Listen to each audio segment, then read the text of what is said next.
Okay, what we have here is a Sony PSLX300 USB turntable. Now, I don't know if the USB works. I don't really care. I'm just trying to play records with this. And it looks like this probably was made, oh, I don't know. I can't tell by the serial number, so I'm not going to even guess. But I'm sure the last 5 or 10 years this was made, back before Bluetooth became a popular option. And it does have the USB port. The problem with this turntable was that it had no power as far as the motor was concerned. And I noticed that the power supply, and the power supply basically from the unit looks like this. And it was overheating.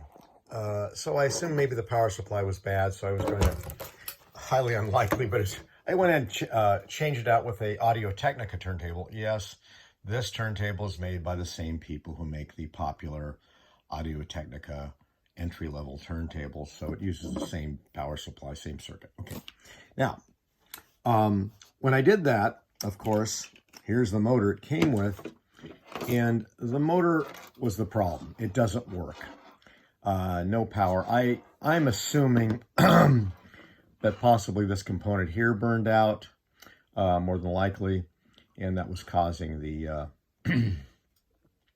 the problem with the heating on the power board, which I don't think anything was wrong with it, but perhaps something was wrong, so I changed it out anyway. Anyway, this wire here comes off of this subboard, and it heads towards the main circuit board, which handles your preamplification and your USB function. It's a single board. It's a fairly complicated board for a turntable of this type, and it was not powering up because what I had to do was I had to cut this wire off, and I didn't really know because there was a whole bunch of glue around here, and I couldn't see what was going on with where the power was coming from to power that white wire. And I'm talking about the white wire. The red wire goes to a switch. And anyway, so we had to just deductive reasoning here. So I'm going to take this off, this cover, and see what I did. This is the different motor and the different power supply. And we have the white wire going to the main board under here. And this white wire, what I did was I spliced it together because I determined from this board that the red wire coming off the motor was going to a jumper on the PC board, that small PC board there. And that's where the power was, it was getting power to that white wire, which goes to this board. So I assume it powers it. So what we're going to do is I'm going to find out whether this splice I made here, where I took the red wire off the motor and spliced it to the red wire here. Now, what's happening with this red wire, of course, is the power is coming off the switch, little micro switch, which is down in there. That's the micro switch. So we're just kind of bypassing that board and providing the same power link that was on this original little board here, and it should all work. And of course, on my second video, I will be testing this turntable and verifying that that took. So what I did was basically took parts from a non-functioning Audio-Technica turntable, which had a bad preamp board, I suspect. Didn't want to really find another preamp board and start messing around with that. Of course, I still have the turntable, and I may use it for other parts or rebuild it with other parts at some future time. But the Sony is essentially the same product.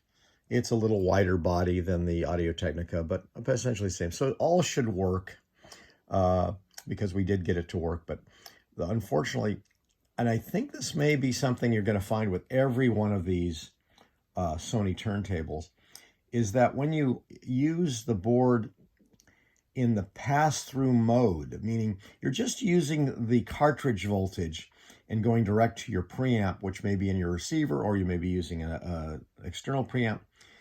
Unfortunately, I believe there's some capacitors on this board under here, And when it's doing the pass-through, it's still being affected by electronic properties, essentially the capacitors, which are in line with that direct feed.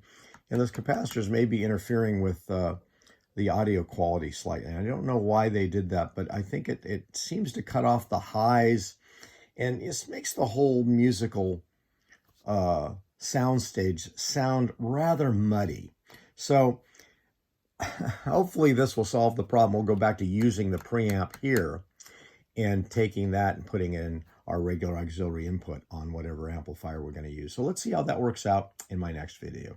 Thanks for watching, and I hope this helps you solve maybe a similar problem you have with your Sony turntable. Have a great day. Bye-bye.